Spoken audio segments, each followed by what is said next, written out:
Alhamdulillahi Rabbil Alamin. Wassalatu wassalamu ala Sayyidina Maulana Muhammadin wa ala alihi wa sahbihi ajma'in, amma ba'd. Rabbi yassir wa la tu'assir, Rabbi tamim bil khair. Rabbana asrah lana sudurana wa yassir lana umurana wa umurul muslimin wahlul 'uqdatam min lisanina yafqahu qawlana.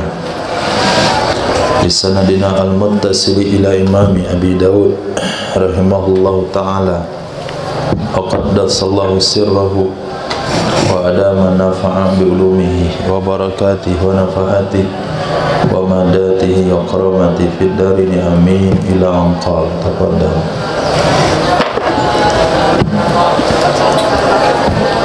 Bismillahirrahmanirrahim. Babu fi man aslama ala mirathin. Wa bihi qala hadatsana Hajjaj ibn Abi Ya'qub qala hadatsana Musa ibn Dawud qala hadatsana Muhammad ibn Muslim an Amr ibn Dinar an Abi Sya'tha an Sayyidina Ibn Abbas radhiyallahu ta'ala anhuma qala qala an-nabiy sallallahu alaihi wasallam kullu qasmin qusima fil jahiliyyati fa huwa ala ma qusimahu wa kullu qasmin adrakahu al-islam fa huwa ala qasmi al-islam. Ke kiri. Diriwayatkan daripada Sayyidina Abdullah bin Abbas radhiyallahu taala anhuma, bersabda baginda Nabi sallallahu alaihi wasallam, kullu qasmin, setiap pembagian, kusima, yang telah dibagi di zaman jahiliyah, wa huwa ala ma kusimalah, maka dianya pembagian terhadap sesuatu yang telah dibagi ia untuknya.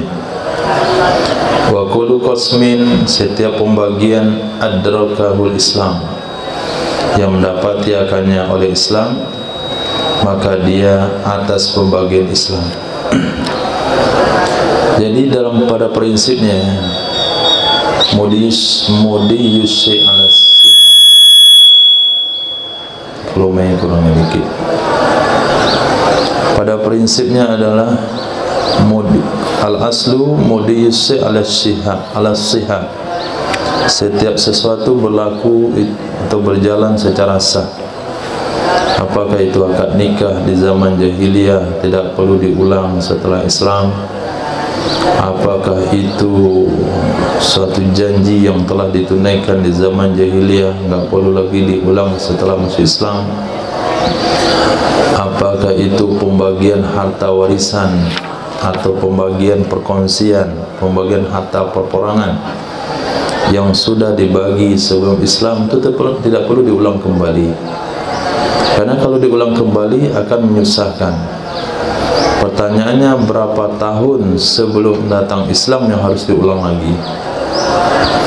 Ada di antara orang yang sudah meninggal dunia, ada antara orang yang sudah pindah tempat dan sebagainya. Jadi secara jelas, apa saja yang sudah terjadi anggap saja sah. Akad nikah enggak usah, enggak perlu diulang. Pembagian anggap saja sah, enggak diulang. Tapi apabila pembagian itu belum tuntas dan Islam datang, maka harus ikut Islam. Kalau bertunangan di zaman jahiliyah, nikah harus ikut Islam. Kalau sekiranya dia punya nazar di zaman jahiliyah, kemudian setelah Islam, dia harus tunaikan secara Islam. Seperti Sayyidina Umar bin Khattab radhiyallahu anhu yang bernazar di zaman jahiliyah untuk iktikaf, tetap ditunaikan setelah beliau masuk Islam. Nah, begitu juga konsep taubat kepada orang-orang yang telah bertaubat. Dulu dia pernah terlibat riba, kemudian setelah dia bertaubat, yang sudah berlalu biar saja berlalu, anggap sudah selesai. Itu adalah jahiliyah individu namanya. Jadi ada jahiliyah individu. Saya dulu begini dan begini. Selagi itu adalah perkara yang berjalan secara sah menurut sosial, walaupun tidak sah menurut pandangan Islam. Misalnya tukar-menukar beras yang beras, kan orang sudah ridho itu, beras yang beras, tapi Islam tidak menyukainya karena tidak cukup syarat.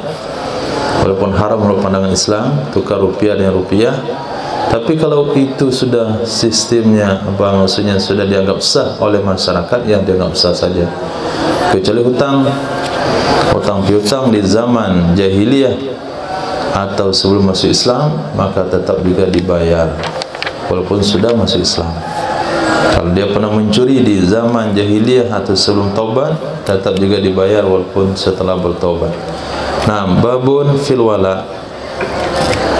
أبي قال حدثنا قتيبة بن سعد قال قرئ على مالك وأنا حاضر قال مالك عرض علي نافع عن سيدنا ابن عمر رضي الله تعالى عنهما أن السيدة عائشة رضي الله تعالى عنها أم المؤمنين أرادت أن تشتري جارية تعتقها فقال أهلها نبيعكها على أن ولاءها لنا فذكرت عائشة ذاك لرسول الله صلى الله عليه وسلم فقال لا يمنعك ذلك فإن الولاء لمن أعتق. Nah, diriwayatkan daripada Sayyidina Abdullah bin Umar, sesungguhnya Sayyidah Aisyah radhiyallahu taala anha, ummul mukminin, aradat menginginkan ya Sayyidah Aisyah antastariya jariyatan, bahwa beliau membeli seorang budak wanita ta'tikuha, yang akan dia merdekakan akannya. Faqala ahluha, berkatalah keluarganya atau pemiliknya budak wanita, Nabi ukiha, kami jual akan kamu akannya budak wanita, ala anna wala'aha lana, dengan catatan sesungguhnya hak walaknya budak wanita untuk kami jual ke kamu, kamu yang merdekakan, tapi hak walak milik kami. Fazakarat Aisyatu dzalik, menyebutkan oleh Sayyidah Aisyah akan hal demikian kepada baginda Rasul sallallahu alaihi wasallam. Faqala, Nabi bersabda, la yamna'uki dzalik, tidak menghalang akan kamu oleh demikian. Fa innal wala'a liman a'taqa, sesungguhnya hak wala bagi orang yang memerdekakan. Ini syarat. Apabila syarat bertentangan dengan perintah Allah Subhanahu wa taala, maka syarat tidak berlaku. Berdasarkan hadis inilah terjadi khilafiyah di dalam bab nikah, di antaranya, kalau sekiranya seorang suami sebelum akad nikah berjanji dengan istrinya tidak akan berpoligami. Nah, saya nikahi putri bapak, kata si wanita, saya mau kamu nikahi syarat tidak dipoligami. Dalam akad nikah dikatakan, saya nikahi putri bapak dengan tidak dipoligami, selesai akad nikah. Selepas itu apakah syarat itu wajib ditepati atau tidak? Menurut sebagian ulama tidak perlu ditepati. Kenapa? Karena syarat bertentangan dengan agama, syarat batal. Syarat yang bertentangan dengan agama itu tidak dianggap. Nah, kita jual beli gandum dengan gandum ya, tapi dengan syarat gandum kamu lebih banyak karena gandum kamu kualitasnya kurang. Kita tukar rupiah dengan rupiahnya, tapi kami yang menyediakan uang receh, itu jumlahnya lebih sedikit karena uang kami lembarannya banyak. Nah, secara 100.000, satu lembar uang 100.000 dengan 100.000 daripada 50 lembar uang 20.000, mana nilai fisiknya yang mahal? Yang 2.000, yang 50 buah, berapa kertasnya habis itu? Kertasnya, tintanya, kemudian biaya pembuatannya. Sementara 100.000 itu kertasnya cuma satu lembar. Nah, secara fisik itu nilainya lebih mahal yang 2.050 lembar. Tapi secara hukum nilai nominal nilainya sama, maka tidak boleh sama banyak.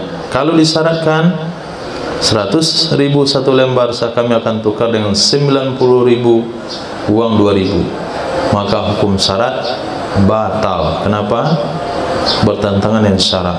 Begitu pandangan sebagian ulama. Kalau syarat tidak poligami, dalam akad nikah tidak wajib ditepati karena bertentangan. Pendapat yang kuat mengatakan tetap wajib ditepati karena dia bukan bertentangan, hanya saja memberikan menentukan satu pilihan. Nah, ini salah satu dasarnya. Tidak menghalangi akan kamu oleh demikian karena hak wala tetap bagi orang yang memerdekakan. Hadis. وبه قال حدثنا عثمان بن ابي شيبه قال حدثنا واكع بن جراح عن سفيان الثوري عن منصور عن ابراهيم عن عسواد عن سيدة عائشة رضي الله تعالى عنها قالت قال رسول الله صلى الله عليه وسلم الولاء لمن أعطى الثمن وولي النعمة. Diriwayatkan dari Sayyidah Aisyah radhiyallahu taala anha, berkatalah Nabi sallallahu alaihi wasallam, hak wala bagi orang yang membayar harga dan orang yang melakukan nikmat, artinya yang memberikan kemerdekaan. Nikmat maksudnya dan nikmat kemerdekaan, dan orang yang memberikan nikmat kemerdekaan. Nah, hadis. وبه قال حدثنا عبد الله بن عامر بن ابي الحجر ابو المعمار قال حدثنا عبد الوارث عن حسين المعلم عن عمرو بن شعيب عن ابيه عن جده ان رئاب ابن حذيفه تزوج امراه فولدت له ثلاثه غلمه فماتت امهم فورثوها رباعها وولاء مواليها وكان عمرو بن عاص أصابة بنيها فأخرجهم إلى الشام فماتوا فقدم عمرو بن العاص ومات مولا لها وترك مالا له فخاصمه إخواتها إلى عمر بن الخطاب فقال سيدنا عمر قال رسول الله صلى الله عليه وسلم ما أحرز الولد أو الوالد فهو لعصابته من كان. قال فكتب له كتابا فيه شهادة عبد الرحمن بن عوف وزيد بن ثابت ورجل آخر فلما استخلف عبد الملك اختصموا إلى هشام بن إسماعيل أو إلى إسماعيل بن هشام فرفعهم إلى عبد الملك فقال هذا من القضاء الذي ما كنت أراه. قال فقضى لنا بكتاب عمر بن الخطاب فنحن فيه إلى الساعة.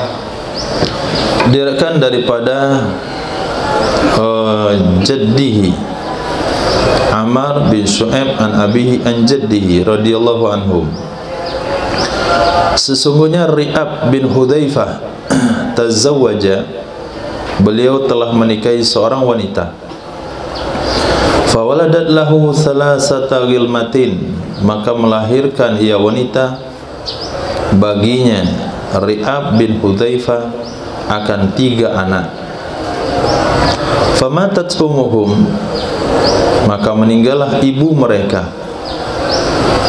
Fawarrathuha riba'aha wa wala'a mawaliha, maka mewarisilah mereka 3 anak, akannya sang ibu, riba'aha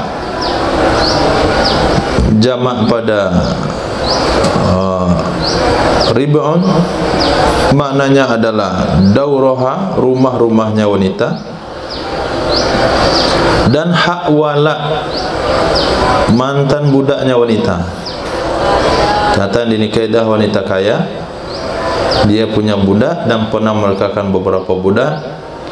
Jadi anak yang 3 ini mewarisi hak wala daripada mantan budaknya sang ibu. Adalah Sayyidina Amr bin As radhiyallahu ta'ala anhu asobata baniha, menjadi asobah anak-anaknya wanita. Jadi Sayyidina Amr bin As adalah asobah dari anak wanita tersebut. Artinya kalau anak wanita itu meninggal dunia, maka Sayyidina Amr asobahnya. Siapa kira-kira Sayyidina Amr ini?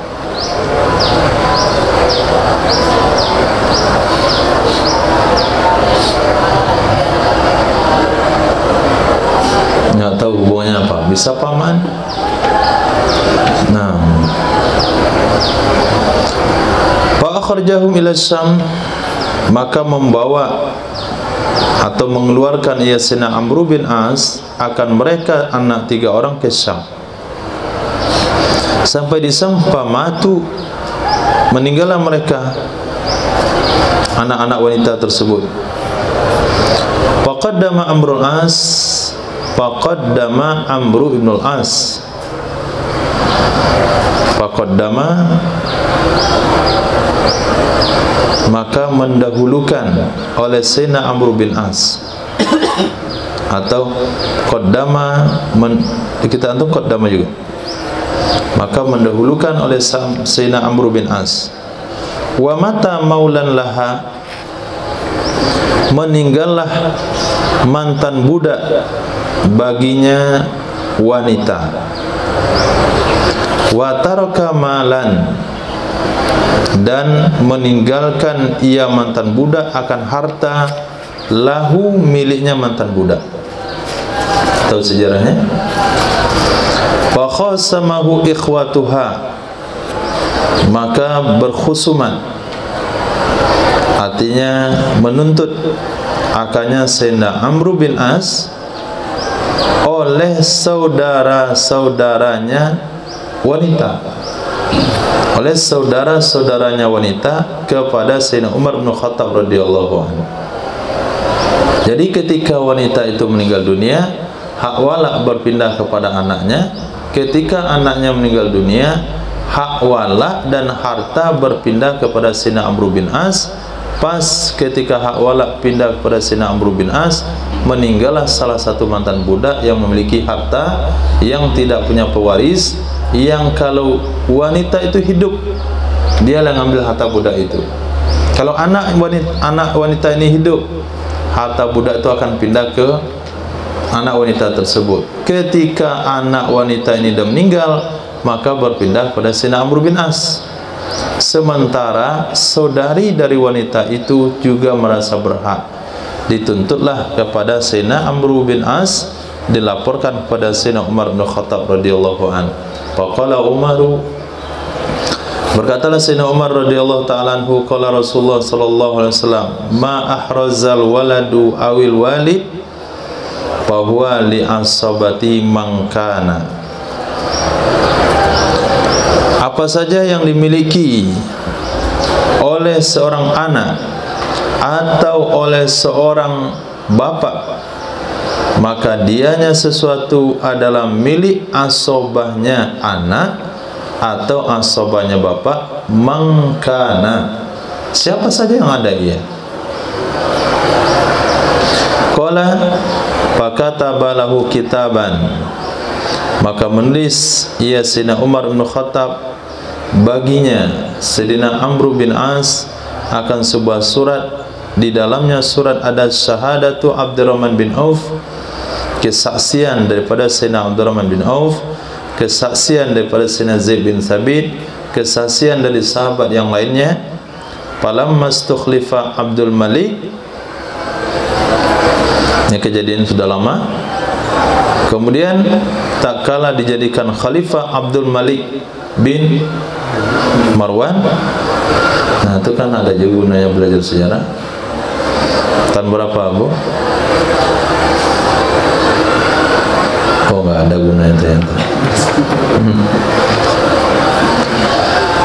Maka tak kala dilantik khalifah Abdul Malik, ikhtasamu, mereka bersengketa kepada Hisam bin Ismail atau kepada Ismail bin Hisam. Farafa'ahum, lalu mengangkat ia Hisam bin Ismail akan mereka yang bersengketa kepada Abdul Malik. Nah, mereka yang mana?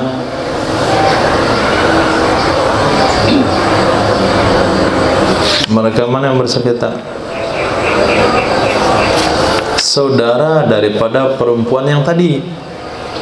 Karena di zaman Sayyidina Umar bin Khattab enggak tembus, maka ditunggu di zaman Sayyidina Utsman dulu, tunggu zaman Sayyidina Ali, tunggu zaman Sayyidina Hasan bin Ali, kemudian tunggu zaman Sayyidina Muawiyah bin Abi Sufyan, kemudian Ha? Yazid bin Muawiyah, kemudian Muawiyah bin Yazid, kemudian kenapa Abdul Malik ni? Setelah Sayyidina Abdullah bin Zubair. Nah, baru muncul Abdul Malik. Lama kali ditunggu. Karena kalau ditunggu orang-orang depan ni kayak keputusannya mesti ingat dia. Panjang juga usianya ni. Nah, jadi mereka yang dulu bersengketa mempersengketakan Sayyidina Amr bin As, dilaporkan kepada Sayyidina Umar bin Khattab, diangkat lagi kasus di zaman Abdul Malik bin Marwan. Faqala hadza min al-qada'i alladhi ma kuntu aruf. Ini termasuk keputusan yang tidak adalah aku itu mengetahuinya. Qala faqada lana bi kitabi Umar bin Khattab.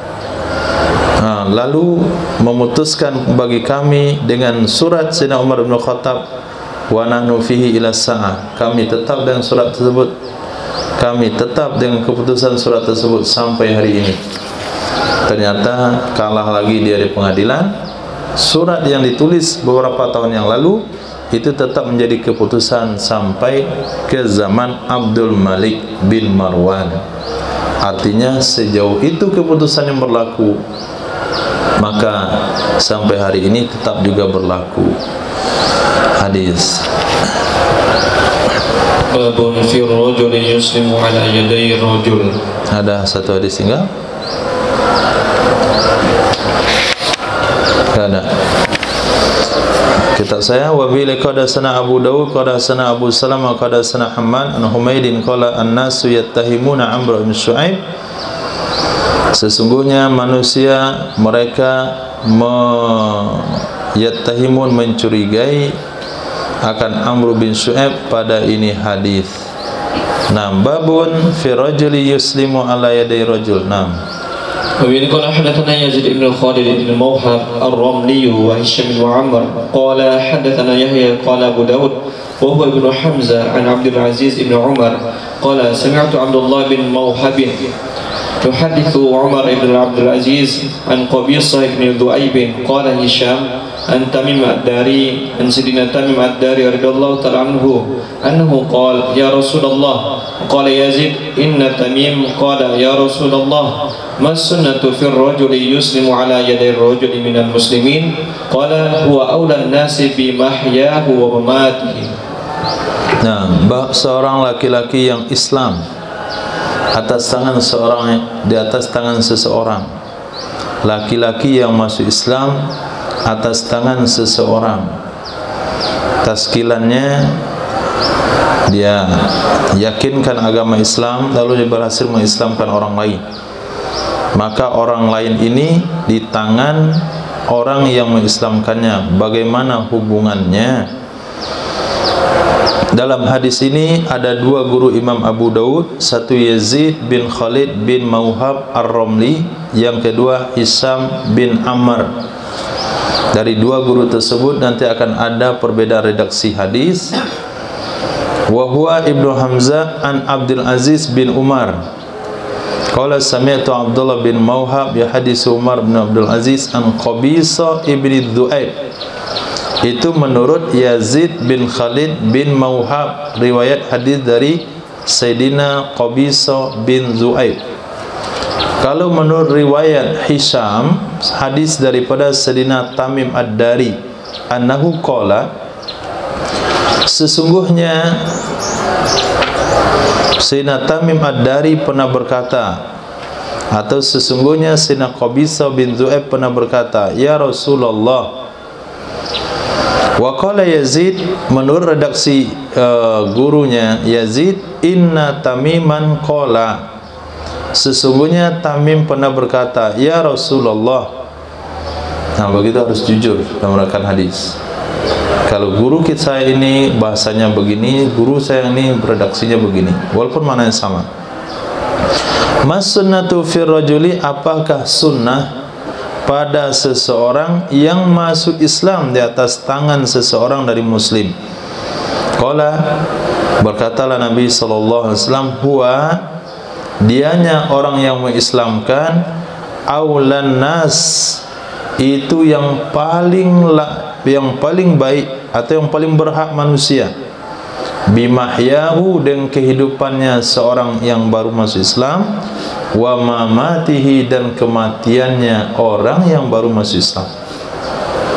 Naam. Jadi apabila kita muslim di tangan si A itu punya wewenang terhadap kita, hidup dan mati kita. Begitu penghormatan diberikan, begitu sunnahnya. Jadi kalau mau nikah, datang dulu sama yang mengislamkan dia, musyawarah dengan siapa baiknya. Kalau mau buka usaha, datang sama yang mengislamkannya. Kalau ada masalah murojaah, muzakarah, sama yang mengislamkannya. Kalau dia mau pindah negara, datang dulu sama yang mengislamkannya. Hidup dan mati orang yang diislamkan itu ada di tangan orang yang mengislamkannya. Begitu penghormatan seharusnya. Naam. Babun fi bai'il wala, bab dalam hal menjual hak wala. Boleh enggak hak wala dijual? Hadis. Wa bi qala hadatsana Hafs bin Umar qala hadatsana Syu'bah an Abdullah bin Diyar an Sa'id bin Umar radhiyallahu ta'ala anhuma qala naha Rasulullah sallallahu alaihi wasallam an bai'il wala wa an hibatihi. Diriwayatkan daripada Sayyidina Abdullah bin Umar radhiyallahu ta'ala anhuma, qala, melarang oleh baginda Rasul sallallahu alaihi wasallam dari menjual hak wala dan dari menghibahkannya.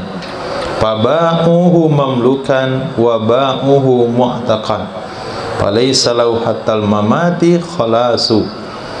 Lalu mereka menjual akannya budak dalam keadaan jadi budak, dan mereka menjual akannya budak dalam keadaan sudah dimerdekakan, maka tidak ada baginya sehingga matilah jalan keluarnya. Babun fil mauludi yastahillu thumma yamutu, bab tentang anak yang dilahirkan yang bersuara, menangis waktu lahir, kemudian meninggal dunia. Hadis. قال حدثنا حسن بن معاذ قال حدثنا عبد الأعلى قال حدثنا محمد يعني ابن إسحاق عن يزيد بن عبد الله بن قسيط عن سيدنا أبي هريرة رضي الله تعالى عنه عن النبي صلى الله عليه وسلم قال إذا استحل المولود ورث. Diriwayatkan dari Sayyidina Abi Hurairah radhiyallahu an dari Nabi sallallahu alaihi wasallam, apabila bersuara oleh anak yang dilahirkan, niscaya dia akan diwarisi. Apa maksudnya akan diwarisi? Contoh kasus, ada salah seorang meninggal dunia, kemudian dia meninggalkan istri dalam keadaan hamil, maka seseorang ini akan mendapatkan jatah, harta warisannya ditangguhkan dulu sampai anak ini lahir. Nah, kalau anak ini betul-betul lahir, maka dia akan berhak daripada harta ayahnya. Maka pada saat itu lahirlah anak, berarti istrinya dapatnya 1/8, karena dia sudah anak. Kemudian anak dapat asobah, menjadi asobah. Nah, ketika anak jadi asobah, pas dia lahir jadi asobah, 2 menit setelah dia lahir dia jadi meninggal dunia, maka harta hak anak dari harta ayahnya yang baru dimiliki 2 menit dengan menangis, maka harta itu akan diwarisi kembali oleh keluarga dari anak ini. Nah, maka dapatlah paman dari anak ini, dapatlah siapa itu? Ya, paman yang lebih dekatnya. Kalau saudara tentu dia dari tadi sudah mendapatkan juga. Nah, ini yang ketika seorang meninggal dunia, maka paman dari anak itu dapat enggak? Hah? Tadi ketika bapak si anak meninggal dunia, apakah paman dari anak itu dapat? Enggak dapat. Karena tidak ada istilah seseorang mewarisi dari dari iparnya. Nah,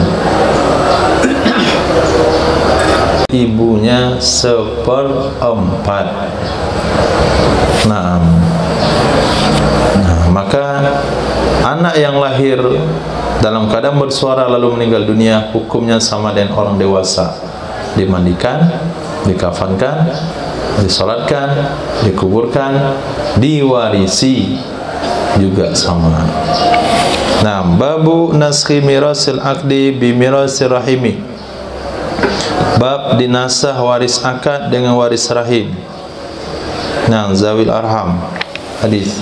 وابن قال حدثنا أحمد بن محمد بن ثابت قال حدثني علي بن حسين عن أبيه عن يزيد النحوي عن كريم عن سيدنا ابن عباس رضي الله تعالى عنهما قال والذين عقدت أيمانكم فآتوهم نصيبهم كان الرجل يحالف الرجل ليس بينهما نسب فيرث أحدهما الآخر فنسخ ذلك الأنفال فقال تعالى وأولو الأرحام بعضهم أولى ببعض. Nah, dulu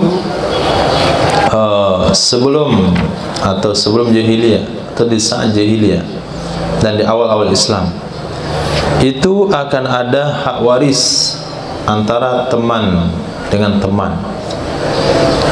Orang yang akad setia itu nama akad perjanjian. Nah, bahasanya bersahabat sampai mati. Kalimat siapa itu? Misalnya Zahran, antum punya kawan yang akrab,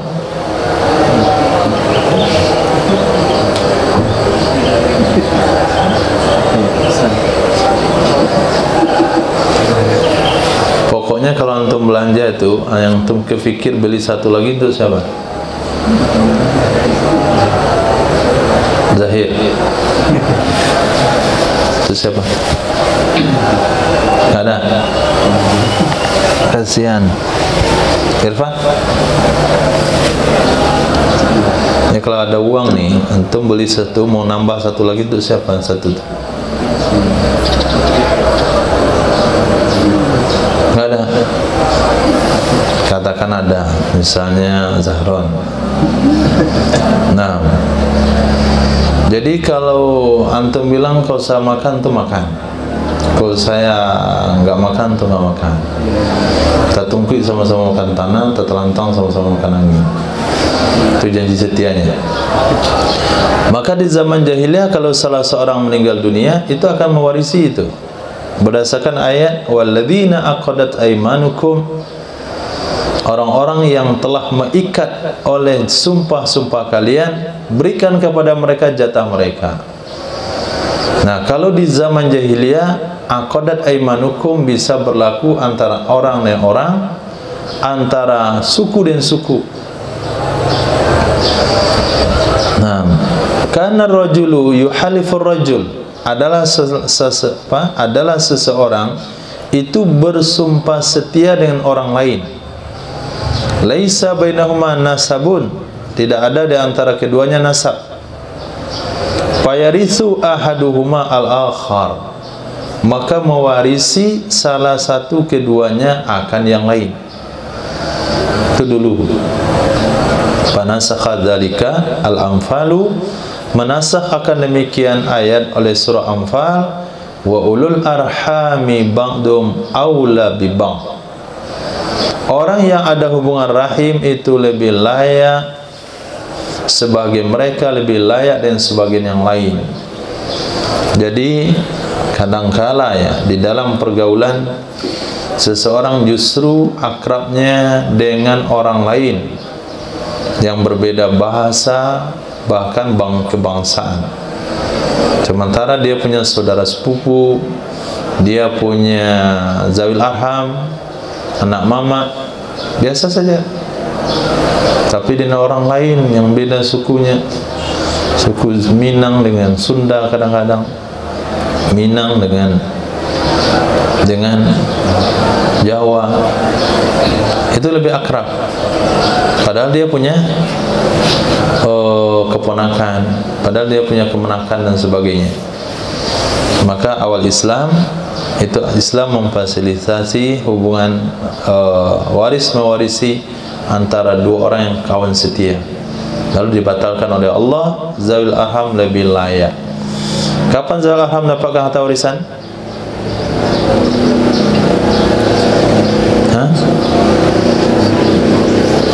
Kemarin ketika tidak ada ahli waris. Nah, maka diwarisi oleh zawil arham. Kalau nggak ada zawil arham, diwarisi oleh sukunya. Kalau nggak ada, orang kampungnya. Begitu urutannya. Hadis. Bila qala hadatsana Harith bin Abdullah qala hadatsana Abu Usama qala hadatsani Idris bin Yazid qala hadatsana Talha bin Musarrif an Sa'id bin Jubair an Sa'id bin Abbas radhiyallahu ta'ala anhuma fi qawlihi ta'ala walladzina 'aqadat aymanukum fa'atuhum nasibahum qala kana al-muhajiruna hina qadimu al-Madinah tuwarrathu al-ansara duna dhawi rahimihi lil ukhuwati allati akhara Rasulullah sallallahu alaihi wasallam bainahum. Falamma nazalat hadhihi al-ayah wa likullin ja'alna mawaliya mimma taraka qala nasakhatha walladhina aqadat aymanukum fa'atuhum nasibahum minan nasri wan nasihati war rifadati wa yusilahu wa qad dhahaba al-mirath. Diriwayatkan dari Sayyidina Abdullah bin Abbas radhiyallahu anhuma tentang firman Allah yang berbunyi walladzina aqadat aymanukum, orang-orang yang mengikat oleh janji-janji kalian, oleh sumpah-sumpah kalian, fa'atuhum, berikan oleh kalian kepada mereka jatah mereka. Qala kana muhajirun, adalah orang-orang muhajirun ketika mereka datang ke kota Madinah, tuwarrasul ansara duna zawi rahimih, tuwarrisu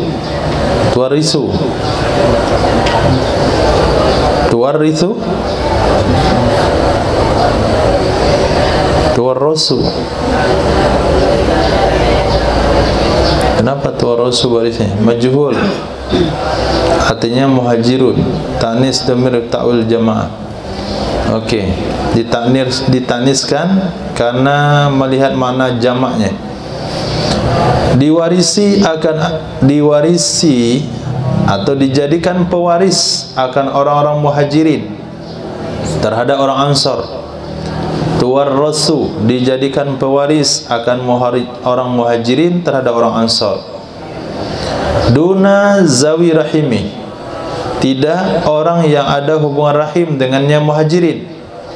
Kenapa? Lil ukhuwah, karena persaudaraan yang mempersaudarakan oleh baginda Rasul sallallahu alaihi wasallam sesama mereka muhajirin ansar. Ini termasuk namanya aqadat aymanukum. Falamma nazal hadhil ayah, maka tatkala turun ini ayat, walikullin ja'alna mawaliya mimma tarak, dan bagi masing-masing kami jadikan wali-wali, artinya hak mewarisi dari apa yang telah dia tinggalkan. Kalau muhajirin meninggal diwarisi oleh ansar, ansar meninggal diwarisi oleh muhajirin. Qala nasakhatha, berkata Sayyidina Abdullah bin Abbas, menasakhannya ayat oleh ayat yang berbunyi walladzina aqadat aymanukum fa'atuhum nasibahum, orang-orang yang telah mengikat oleh sumpah-sumpah kalian, berikan kepada mereka akan jatah mereka. Apa jatah mereka? Minan nasri, ditolong, wan nasihati, dinasihati, war rifadati, dibantu, rifadah, wa yusilahu, berwasiat kepadanya, wa qad zahabal mirath, sungguh telah hilang hukum waris. Nah, telah hilang hukum waris. Jadi walladzina aqadat aymanukum fa'atuhum nasibahum itu tetap. Nah, cuman hukum waris saja yang hilang. Selainnya tetap. Bantuan, nasihat, pertolongan, wasiat itu tetap. Jadi kalau ada yang punya kawan setia yang manfaat baginya dunia akhirat, kemudian yang menyebabkan mereka naik nanti di mimbar-mimbar cahaya di akhirat, sebaiknya kalau dia meninggal dia berwasiat untuk kawannya. Kalau saya meninggal, kata Zahran, nah, kenapa bilang Zahran duluan? Karena biasa orang gemuk duluan meninggal. Nggak akan berobat takdir dan takut pula. Tidak ada ajalnya masing-masing. Kalau saya meninggal, kata Zahran, berikan kendaraan saya ini kepada Irfan. Nah itu tetap. Tapi kalau hak waris memang nggak ada. Nah, hadis. قال حدثنا أحمد بن حنبل وعبد العزيز بن يحيى المعنى قال أحمد قال حدثنا محمد بن سلمة عن ابن إسحاق عن داود بن الحسين قال كنت أقرأ على أمي سعد بنت الربيع وكانت يتيمة في حجر أبي بكر فقرأت والذين قضت أيمانكم فقالت لا تقرأ والذين عقدت أيمانكم إنما نزلت في أبي بكر وابنه عبد الرحمن حين أبى إسلاما فحلف أبو بكر ألا يورثه فلما أسلم أمر الله تعالى نبيه عليه السلام أن يؤتيه نصيبه زاد عبد العزيز فما أسلم حتى حمل على الإسلام بالسيف. Diriwayatkan daripada Daud bin Husain, kata beliau, kuntu aqra'u, adalah aku dulu aku membaca atas Ummi Sa'ad binti Rabi'. Wa kanat yatimatan, beliau Ummi Sa'ad binti Rabi' adalah seorang anak yatim, seorang wanita yatim di pangkuan Sayyidina Abu Bakar As-Siddiq radhiyallahu anhu.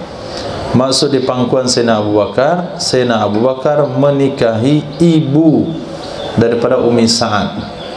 Itu maknanya di pangkuan. Walaupun tidak pernah dipangku karena anaknya ada dewasa misalnya, anaknya sudah tidak dipangku lagi. Faqara'tu, aku baca ayat ini, walladzina aqadat aymanukum. Faqalat, berkata ia Ummi Sa'ad, la taqra' walladzina aqadat aymanukum. Jangan kamu baca ayat walladzina aqadat aymanukum. Maksudnya jangan kamu baca ayat itu dengan pemahaman seperti pemahaman yang kamu pahami. Innama nazalat fi Abi Bakrin. Hanya saja ayat itu turun perihal Sayyidina Abu Bakar As-Siddiq dan putranya Sayyidina Abdurrahman ketika abal Islama, ketika enggan ia Sayyidina Abdurrahman untuk masuk Islam. Fahalafa Abu Bakrin, bersumpahlah Sayyidina Abu Bakar, alla yuwarithu, bahwa tidak memberi waris ia Sayyidina Abu Bakar akannya Sayyidina Abdurrahman. Falamma aslama, maka tatkala Islam ya Sayyidina Abdurrahman, amarallahu, niscaya memerintahkan oleh Allah Subhanahu wa taala akan nabinya alaihi salam, ayyutiyahu nasibahu, bahwa memberikan ia Sayyidina Abu Bakar akannya Sayyidina Abdurrahman akan jatahnya. Zada Abdul Aziz, fama aslama hatta humila alal Islam bisayf, tidak Islam ia Sayyidina Abdurrahman sehingga dibawa atas Islam dengan pedang. Jadi beliau masuk Islam ketika Islam sudah diizinkan berperang oleh syariat. Kalau Imam Abu Dawud, aqadat ay ja'alahu hilfan, menjadikan ia akannya sumpah, itu mana aqadat. Kemudian orang mengatakan aqadat ja'alahu halifan, dia telah menjadikannya bersumpah. Qala wa sawabu hadis Talha aqadat. Jadi yang benar, yang sahih adalah A-nya panjang. Nah, jadi kata Sayyidatina Ummi Sa'ad, ayat itu turun perihal Sayyidina Abu Bakar As-Siddiq, aqadat aymanukum. Jadi walladzina aqadat, aqadat panjang pendek. Jangan kamu baca aqadat. Nah, walladzina aqadat tanpa alif. La taqra walladzina aqadat dengan alif. Jadi di kita antum ayat kedua panjang juga, pendek. Nah, redaksi yang benar adalah faqara'tu, aku baca, walladzina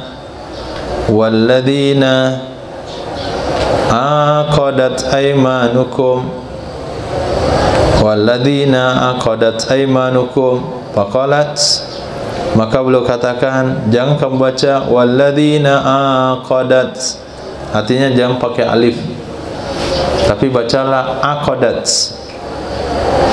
Nah, maknanya adalah orang yang kamu bersumpah untuk tidak memberinya, berilah kepada mereka.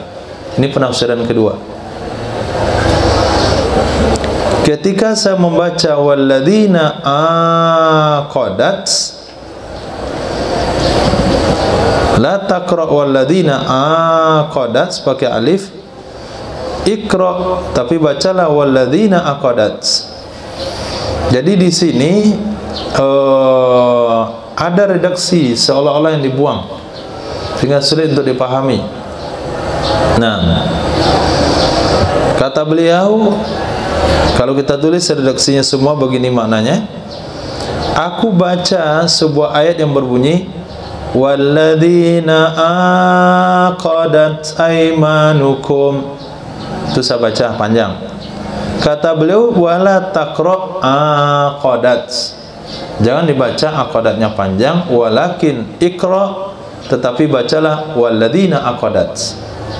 Apa bedanya aqadat dengan aqadat? Kalau aqadat itu berjanji setia, sementara walladzina aqadat artinya bersumpah. Nam hilfan, bersumpah. Maka orang-orang yang kamu bersumpah untuk tidak memberinya harta warisan, berilah kepada mereka. Berarti ayat itu turun kepada Sayyidina Abu Bakar yang sudah bersumpah tidak memberi hak waris kepada Sayyidina Abdurrahman ketika tidak mau diajak untuk masuk Islam. Nah, itu maknanya. Berarti hadis ini dengan versi yang lain, tapi karena dhaif, ada tadlis dari Ibni Ishaq, kemudian ada an-anah, riwayatnya an-anah, maka hadisnya jadi dhaif. Nah, baca.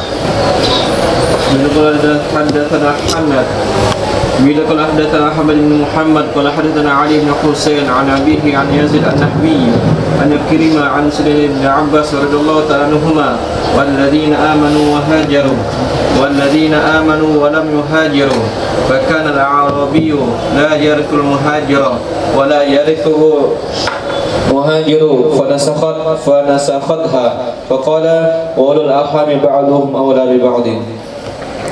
Darikan dari Sayyidina Abdullah bin Abbas radhiyallahu anhu, walladzina amanu wa hajaru, orang yang beriman dan hijrah. Kemudian walladzina amanu wa lam yuhajiru, orang beriman dan tidak hijrah. Bahkan Arabi adalah seorang Arab pedalaman, la yarisul muhajir, dia tidak akan mewarisi orang yang hijrah. Wa la yarisul muhajir, tidak mewarisi akannya oleh orang hijrah. Panasakhatha, menasah akannya ayat wa ulul arhami ba'dum aula bi ba'din.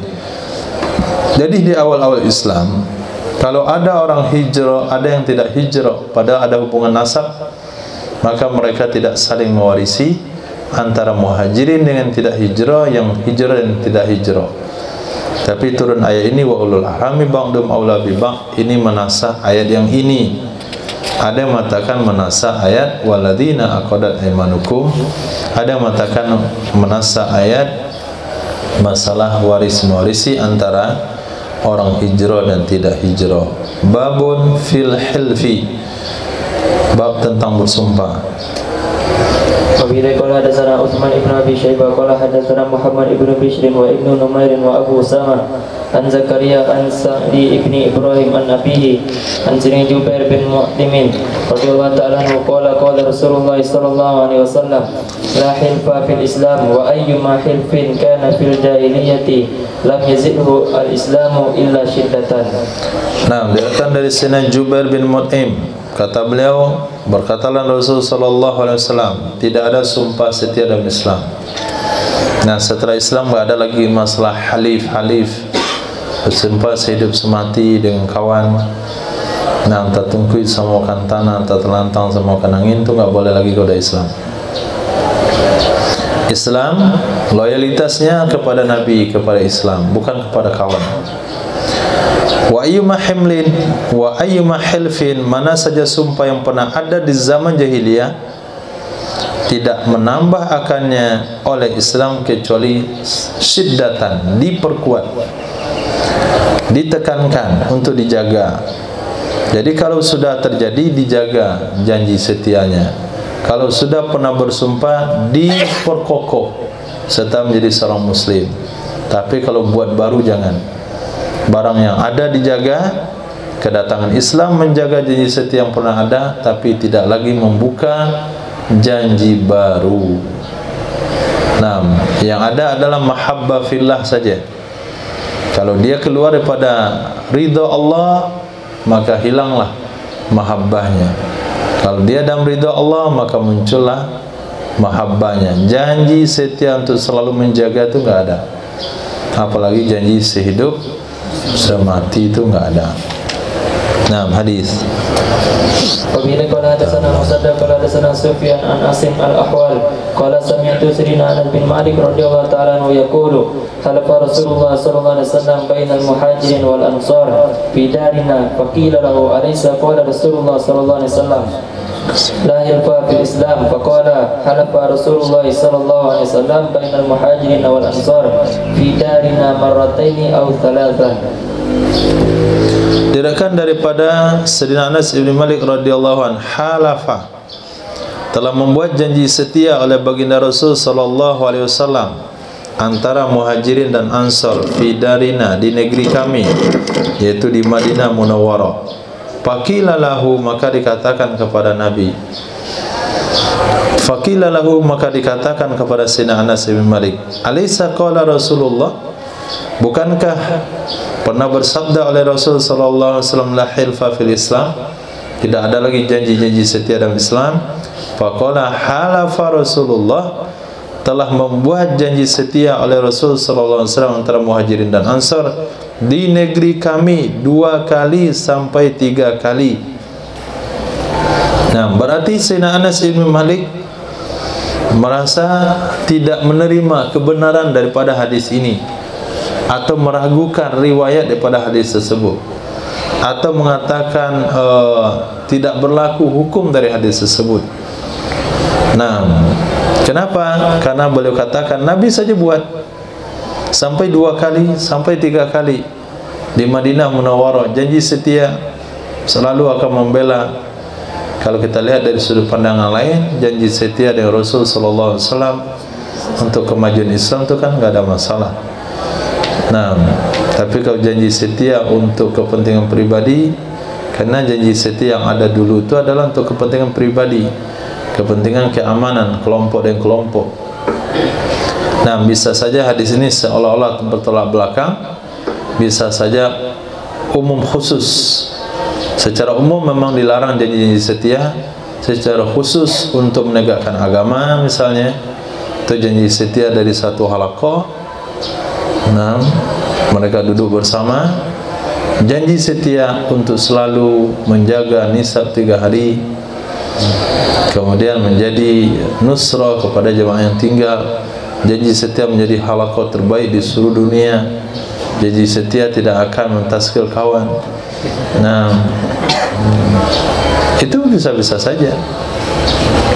Nah, wallahu a'lam. Yang jelas larangannya bukan sampai larangan haram. Babun fil mar'ati tarithu min diyati zawjiha, bab wanita mewarisi dari diat suaminya. Hadis.